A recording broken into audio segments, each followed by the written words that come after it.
datang di podcast Eswar.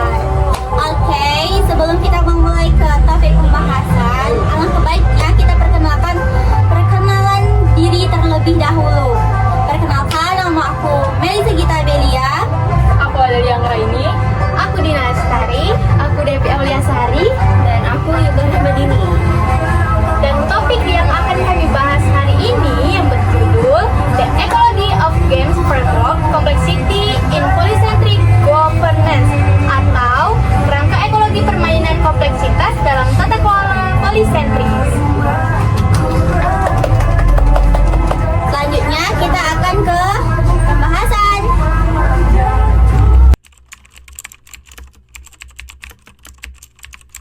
Oke, dari sebelumnya sudah dibicarakan bahwa hari ini kita akan mendiskusikan tentang the ecology of games from drugs, complexity, and the polycentric governance. Nah, di sini aku akan membuka diskusi kita dengan memperkenalkan konteks utama dari topik kita, yaitu tata kelola polisentris. Mel, aku mau Iya? tambahin sedikit. Boleh? Jadi pernah nggak sih kalian tuh ngerasa kayak ada terlalu banyak orang yang ngatur tapi nggak ngatur, cuma kayak omongan doang. Nah, misalnya tuh kayak soal sampah di kota. Jadi pemerintahan kota tuh bilang kalau tanggung jawab dinas pemerintah kota tuh bilang kalau tanggung jawab dinas kebersihan itu. Nah, dinas bilang kalau warga itu harus lebih sadar. Nah, warga tuh malah bingung harus buang sampah tuh kemana.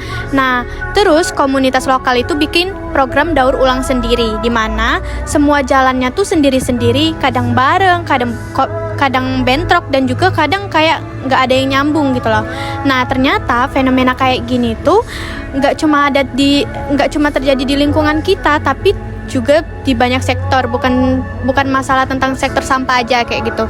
Jadi ada tentang air, ada energi, hutan, bahkan juga pendidikan. Dan ini tuh bukan cuma soal kurang koordinasi, ini juga realitas dari dunia yang kompleks di mana banyak aktor tuh main di banyak arena. Masing-masing tuh punya aturan sendiri dan kepentingan sendiri. Seolah-olah kita tuh lagi nonton banyak game dimainkan di satu lapangan dengan pemain, wasit, dan juga penonton yang beda-beda di setiap sudutnya. Aku izin nambahin ya, Dina. Jadi disinilah konsep The Ecology of Games Framework atau IGF muncul. Ini bukan teori tentang game beneran ya, tapi cara melihat gimana sih sistem tata kelola berjalan dalam dunia yang penuh aktor dan arena kebijakan.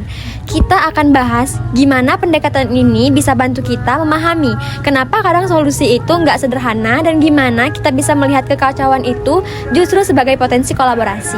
Mungkin itu saja, Meli. Oke. Selanjutnya di sini aku akan sedikit menjelaskan kembali tentang tata kelola polisentritas.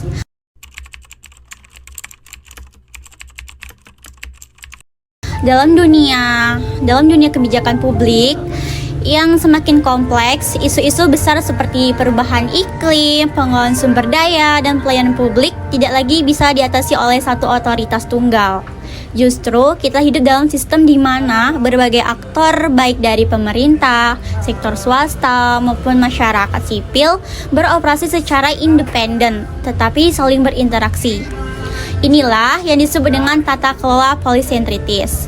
Konsep ini berakar dari pemikiran Vincent dan Elmer Ostrom yang menggambarkan sistem di mana banyak unit pemerintahan bekerja bersama melalui mekanisme kerjasama, persaingan, bahkan konflik.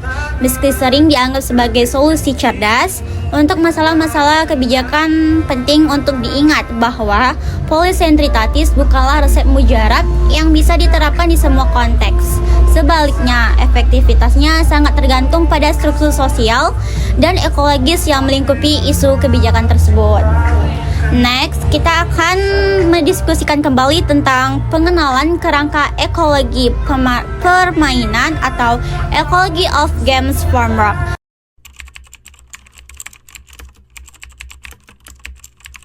Di sini teman-teman ada yang tahu nggak sih pengenalan kerangka ekologi permainan itu sendiri? Oke, kepada Adel kita persilahkan.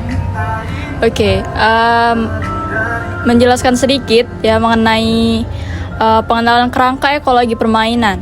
Nah, melanjutkan penjelasan Meli sebelumnya, aku akan membahas tentang Ecology of Games Framework, atau yang disingkat dengan EGF, yang dikembangkan oleh Mark Lubell dan koleganya.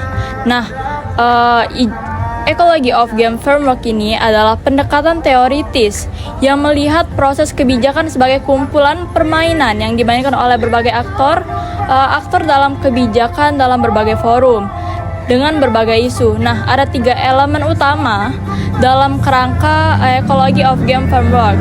Yang pertama yaitu aktor kebijakan, isu kebijakan, dan forum kebijakan. Nah, aktor ini bisa berupa lembaga, organisasi, atau individu dengan kepentingan yang spesifik. Nah, sedangkan isu kebijakan merujuk pada masalah tindakan yang kolektif seperti pengelolaan air atau perubahan iklim. Nah, sedangkan forum merupakan tempat di mana diskusi dan pengambilan keputusan berlangsung. Dalam sistem polisentris, ini tidak hanya satu permainan yang berjalan, melainkan berbagai permainan yang berjalan dalam satu waktu dan saling berinteraksi. Jadi menurut saya, kebijakan publik bukan sekedar hanya proses linear, tapi jaringan kompleks dari berbagai interaksi antara berbagai pihak, topik, dan wadah diskusi. Dari kalian yang ingin menambahkan, silakan. Oke, kepada Yuka silakan diperjelas kembali. Oke, jadi aku mau nambahin ya, seperti yang udah dijelasin sama Adele tadi itu, bahwasannya ada 3 elemen utama yang penting dalam pengenalan kerangka ekologi permainan atau EGF ini. Jadi 3 elemen utamanya itu tadi ada aktor kebijakan, isu kebijakan, dan juga forum kebijakan. Oke, selanjutnya kita akan membahas ke materi ketiga. Oke, next selanjutnya kita akan membahas ke topik ketiga, yaitu dinamika dan evaluasi sistem polisentris.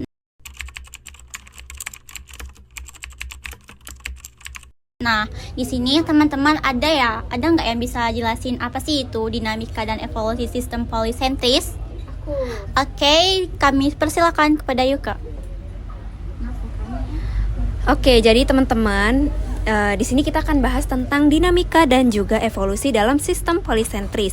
Nah, teman-teman, seperti yang kita ketahui ya, kalau sekarang itu kita tahu bahwa sistem dalam EGF ini berkembang dan juga beroperasi. Nah, dalam kerangka ini, efektivitas sistem kebijakan itu tidak hanya dilihat dari seberapa cepat keputusan itu dibuat, tapi lebih pada seberapa baik sistem itu mampu mendorong 3 proses utama. Jadi yang ditekankan di sini itu ada 3 proses utama ya, di mana proses utamanya itu terdiri dari yang pertama ada pembelajaran, yang kedua ada kerjasama, dan yang ketiga itu ada tawar-menawar. Nah, aktor kebijakan di sini tuh harus bisa terus belajar dan juga harus terus bisa beradaptasi baik dari segi pengetahuan ilmu maupun dari dinamika sosial. Nah, untuk memahami bagaimana sih dampak dari keputusan yang nantinya akan mereka ambil. Nah, terus juga kerjasamanya ini tuh sangat penting karena kerjasamanya itu merupakan sebuah solusi. Solusinya itu bersifat kolektif yang bisa dicapai, dan juga tawar-menawarnya ini muncul ketika adanya distribusi manfaat dan biaya antar aktor yang terjadi itu tidak merata. Nah, jadi dalam sistem yang kompleks ini, forumnya itu bisa muncul jika menghilang seiring waktu. Nah, aktor itu bisa berpindah fokus, dan isunya itu seperti yang kita tahu juga ya, bahwa bisa berubah-ubah setiap waktu atau bisa juga saling terkait. Nah, jadi dinamika ini tuh menunjukkan bahwa kebijakan itu tidak bersifat tetap, tetapi senantiasa berubah dan juga perlu adanya adaptasi. Oke. Next, kita pasti harus tahu dong studi kasus yang tentang the ecology of games framework complexity in the polytechnic governance. Nah,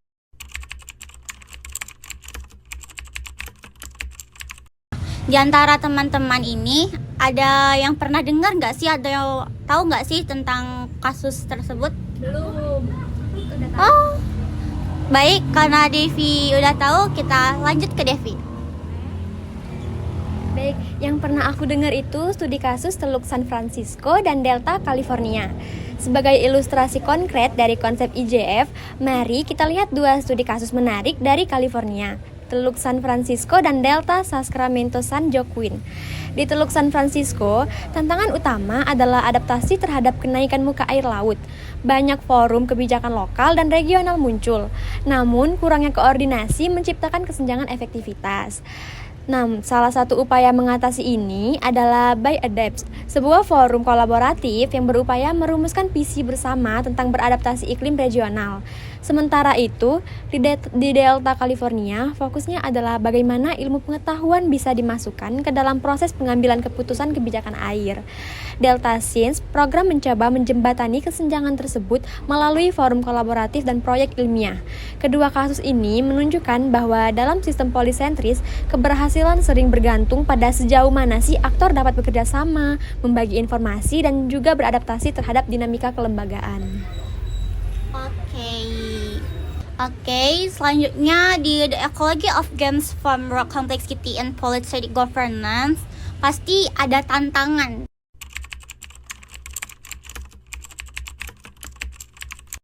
Nah, dari sini teman-teman ada yang tahu nggak tantangan kompleksitas dan implikasi teoritis dari The Ecology of Games Framework Complexity and Polycentric Governance ini? Oke, pada Dina. Oke, terima kasih Meli. Selanjutnya pembahasan terakhir kita yaitu tentang tantangan kompleksitas dan juga implikasi teoritis. Nah, di sini aku ingin menyoroti bagaimana IGF itu memberikan wawasan tentang kompleksitas dalam sistem kebijakan. Jadi ada beberapa tantangan yaitu ketergantungan jalur, efek ambang batas, efek berjenjang, dan juga kejutan kebijakan. Ketergantungan jalur terjadi ketika keputusan masa lalu membatasi pilihan masa kini.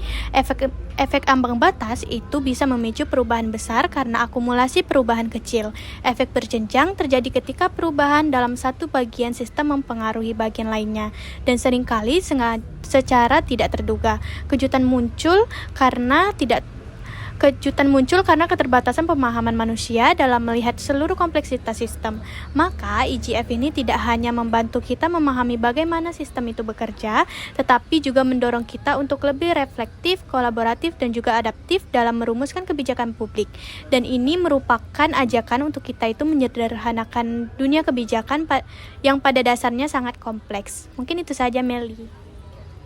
Oke, selesai sudah diskusi kita hari ini.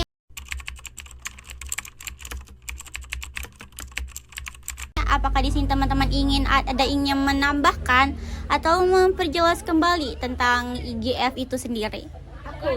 Oke, kepada Yuke disilahkan. Nah, oke teman-teman, jadi seperti yang diskusi yang sudah kita lakukan tadi kan ada berapa ya? 5 pembahasan yang cukup luar biasa tentang IGF ini. Nah, jadi bisa kita tarik kesimpulan bahwasanya jadi setiap kita menjelajahi berbagai dimensi dari The Ecology of Games Framework ini, mungkin sekarang itu kita bakal menyadari kalau dunia kebijakan itu nggak pernah sesederhana memilih satu aturan dan berharap semuanya itu langsung beres. Nah, ibaratnya itu kayak contoh kita lagi ngelihat kota dari atas. Nah, dari atas tuh terlihat rapi dan juga jauh ya, tapi begitu kita turun ke jalanan, kita lihat betapa sibuknya setiap sudut.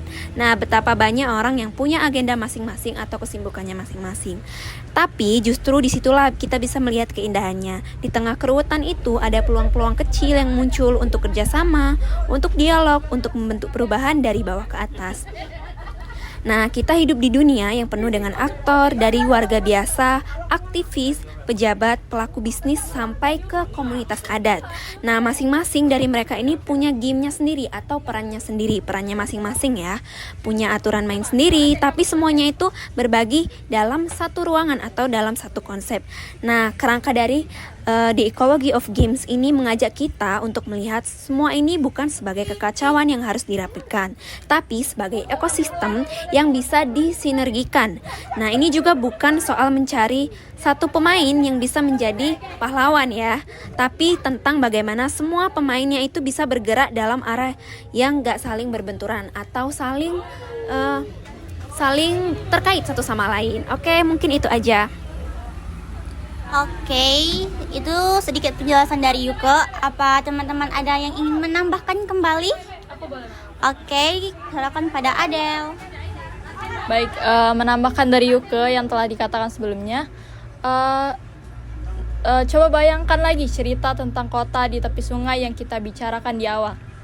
Nah, dengan kacamata biasa, kita mungkin hanya melihat konflik antara petani dan industri, antara pemerintah dan komunitas, tapi dengan kacamata IGF, kita mulai melihat hubungan-hubungan yang lebih dalam, siapa bicara dengan siapa, di forum mana mereka bertemu, aturan mana yang saling mendukung dan mana yang saling tumpang tindih. Nah, kita mulai sadar bahwa yang dibutuhkan bukan kontrol dari atas, tetapi koneksi antar arena.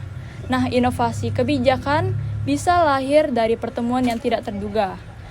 Misalnya saat komunitas lokal berkolaborasi dengan universitas untuk menyusun data kualitas air yang kemudian menjadi dasar diskusi dengan pemerintah atau industri. Hal-hal seperti ini jarang muncul dalam peta kekuasaan formal, tetapi sangat nyata dalam kehidupan sehari-hari. Itu saja yang bisa aku tambahkan.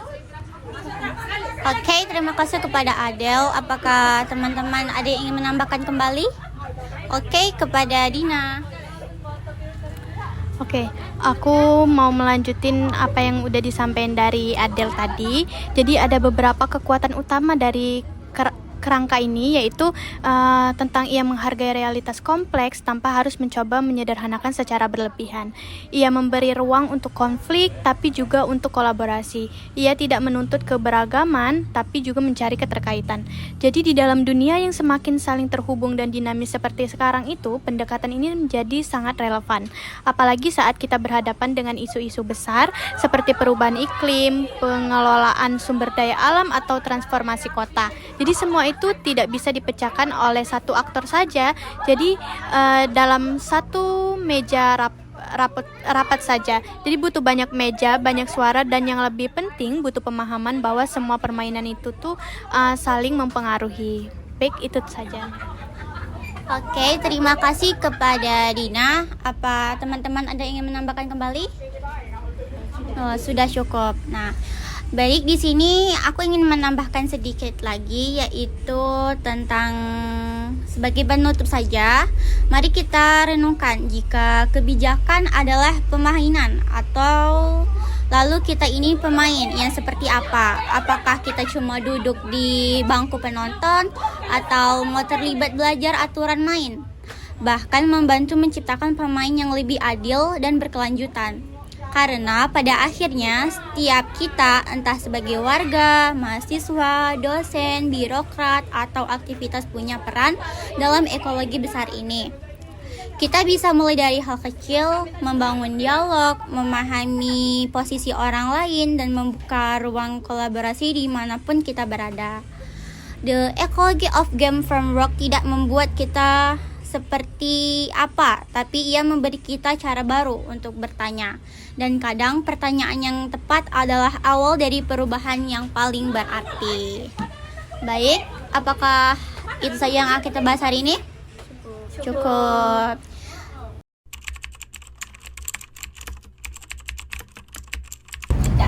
Nah, itu dia obrolan kita hari ini tentang The Ecology of Games Framework atau EGF, sebuah cara berpikir yang mengajak kita melihat tata kelola bukan sebagai satu permainan tunggal, tapi sebagai kumpulan banyak pemain yang saling terkait, saling mempengaruhi, dan seringkali saling bertabrakan juga. Tapi justru di tengah kerumitan itu ada peluang kolaborasi, inovasi, bahkan perubahan nyata. Jadi, kalau kamu merasa dunia kebijakan itu ruwet, ya kamu nggak salah. Tapi kamu harus ingat, keruwetan itu bukan berarti kita harus menyerah.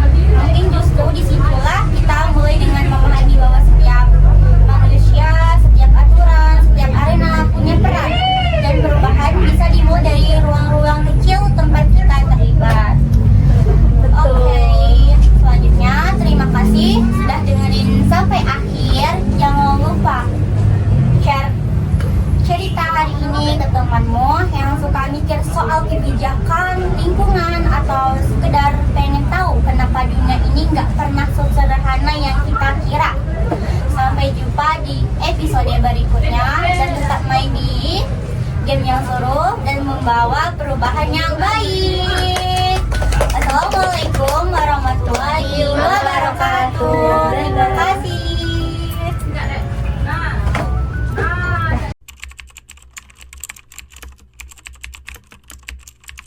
In 1964, a young psychologist appeared before the US Congress with a mission.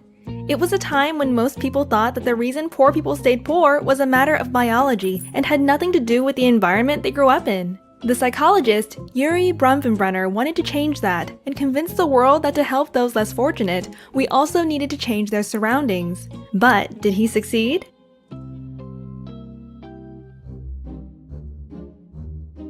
Bronfenbrenner's ecological system theory conceives that a child is influenced by 5 ecological forces. First comes the microsystem of family and friends that affect the child directly. Second are the forces of the connections between the people around the child, parents with teachers and teachers with peers. Then there are links between social settings that do not directly involve the child, such as the father with his boss, the peers with their parents, and the teacher with the principal. Next is the overarching culture, religion, and social norms that influences all others. And lastly, there is time, which changes everything over the course of one's life.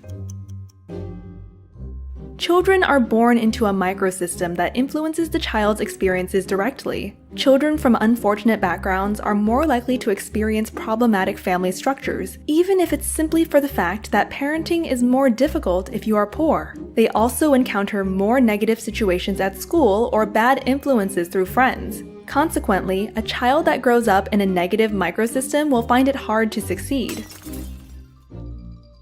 The mesosystem represents the interconnections between the elements that surround the child. For example, the relationship between the father and the school teachers. If the father doesn't get along with a teacher, the child might suffer. The exosystem involves the links between social settings that do not involve the child. For example, a child's experience at home can be influenced by their parents' experiences at work. If the mother loses her job, there might be more arguments with the father, resulting in changes in their interaction with the child. The macrosystem describes the overarching culture that influences all other systems, such as a child's geographic location and ethnicity. Intelligent people who happen to live in bad places are more likely to move to better ones, but that also means that they are more likely to be strangers in a richer society. So, regardless of the child's biological potential or upbringing, on a macro level, he or she may still be at a disadvantage. The chronosystem refers to changes in the child and the environment over time. As the child grows up, the parents may stop loving each other and divorce, which can be traumatic for an 8-year-old boy. 5 years later, he may have come to terms with how things turned out. But when the boy turns 16, his mom's new boyfriend moves into their tiny apartment, and things get difficult again. Bronfenbrenner, who was influenced by Lev Vygotsky and Kurt Lewin, convinced the US Congress that a child's prospect is not genetically predestined, but is the result of the larger environment they happen to be placed in. Children who grow up in unfortunate social structures, therefore, need a form of support that not only reaches their families, but also elements of their community. Bronfenbrenner's theory helped form the Head Start program in 1965, a government program that has served more than 35 million poor children since. Decades later, Bronfenbrenner and Stephen Ceci proposed an extension of this theory, called the bioecological model. This new model recognizes gene-environment interactions and acknowledges the role of heritability, but adds that genes themselves are under the influence of the environment. In other words, the process of heritability varies in a magnitude of potentials. How much a child can make of the potential they inherit depends on the ecological environment. Bronfenbrenner made a critical contribution to our realization that parent-child relationships do not exist in a social vacuum, but are embedded in the larger structures such as community, society, and culture. In order to develop well, he allegedly said, every child needs at least one adult who is irrationally crazy about him or her. Now it's your turn. Make 5 circles, draw yourself in the center, and add a timeline at the bottom. Then put all the people, institutions, and forces that affect you through the 5 different systems. On the timeline below, you can add some major events from the past and those you expect in the future. Can you tell how the 5 forces are shaping your life? To read more about the topic or download the video without background music, visit sproutsschools.com. So if we start at the first level, we're thinking about the biggest frame of reference here for education, and that's the social and economic relevance of it. Well, when we think about well-being, we know that it matters economically because the aggregate impact of the continuity and the quality of the available teaching ultimately affects human capital and indeed national competitiveness. And that continuity and quality of teaching is, of course, affected by presenteeism and absence, in turn related to mental health and well-being factors. And so in that sense, it is relevant at the highest level of society. We also know that it impacts social mobility. There is good evidence in the literature that high teacher turnover has a disproportionately significant impact on pupil outcomes, particularly in more deprived areas. So it's not equally experienced, and those children in the poorest communities will be most impacted by teacher absence or teacher presenteeism. There's also the social effect. And I think this is something for us all to give considerable thought to. If most children are spending a significant chunk of their lives in environments that have higher than normal levels of stress, then ultimately, how will that shape our society? We know from the research and the evidence that stress levels in schools are higher than those experienced by the general population. And I think this question of how it will affect this generation of children and young people is probably a very important one for us to give consideration to. And in Wales, we know that with the advent of the new curriculum, this is driving how education policy is being shaped, and we're delighted to see that. When we come down a level and think about the education sector, then our attention immediately goes to the retention and recruitment of talented teachers and school leaders, and recognizing that this is often affected by well-being issues. Stress and poor working conditions are consistently cited by those who leave the profession. And based on workforce analysis that was done by Deloitte and Touche as part of the Thriving at Work work, we estimate that around 2% of the annual education budget is lost each year to the costs and reduced performance that arise from mental health, absenteeism, and presenteeism. So again, the level of the education system, this stuff matters. When we come to the level of the individual school, in many ways, it's much more familiar for us to see what the relevance of well-being and mental health might be. At the level of school, we know that each school is different, and that much of this difference is determined by leadership and culture. A strong focus on relationships, a focus on building collegiality between members of staff, and on easily sharing appreciation and having an open culture and environment. We know, again, through research, that this is the sort of environment within which education staff will flourish. Education staff thrive on collegiality, and they get into their work, of course, because of the impact that they want to make on children and young people and on society, but also because by and large, they're quite relational individuals. A strong focus then on that is what will enable staff to flourish. But in the opposite type of culture, we think about environments that are hierarchical, more command and control, or particularly data or task focused. That sort of environment doesn't create a satisfying work environment for school staff. And that matters because staff satisfaction is linked to morale and to motivation. In a culture where staff feel supported and encouraged, they're likely to perform better than they otherwise would. So all else being equal, this leads to better teaching and learning outcomes for the whole school community. And of course, the health and well-being of leaders themselves has to be considered. The best leaders role model good self-care and make it safe to discuss mental health and well-being. This isn't about paying lip service to it, though. This is about leaders attending to their own well-being and recognizing that good self-care is part of good professional practice. And then we get to the level of the classroom. there's plenty of research that tells us that the teacher-student relationship is key. It's a key influence on pupil outcomes. I guess our contention in this, when we think about the significance of staff well-being, is that the social interaction in the classroom of a stressed, overwhelmed, under-supported teacher is going to be very different from that of a supported teacher who has a strong sense of professional autonomy and self-efficacy. Pupils are unlikely to be best served by a desensitized and emotionally exhausted workforce. And finally, we get to the individual teacher or member of support staff, learning assistant, the individual member of the school staff team. And each individual matters.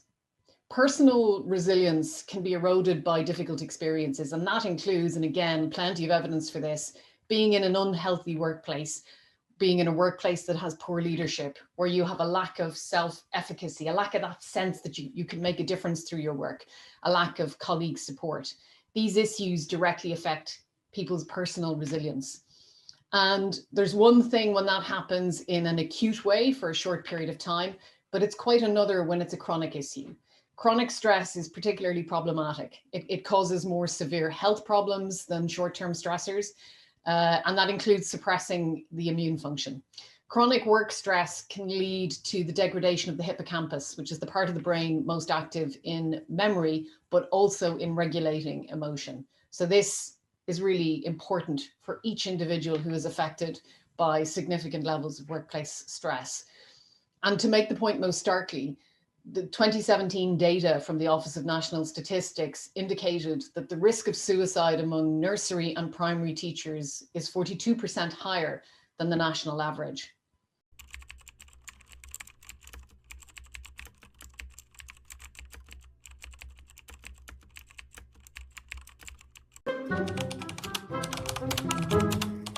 Selamat datang di podcast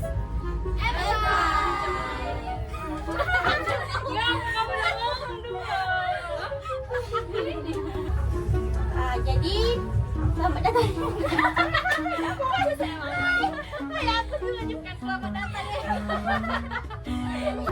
Sebagaimana kita tahu kan kalau sistem dalam IGF itu berkembang dan juga beroperasi. Nah, jadi dalam kerangka ini efektivitas sistem kebijakan tidak hanya dilihat dari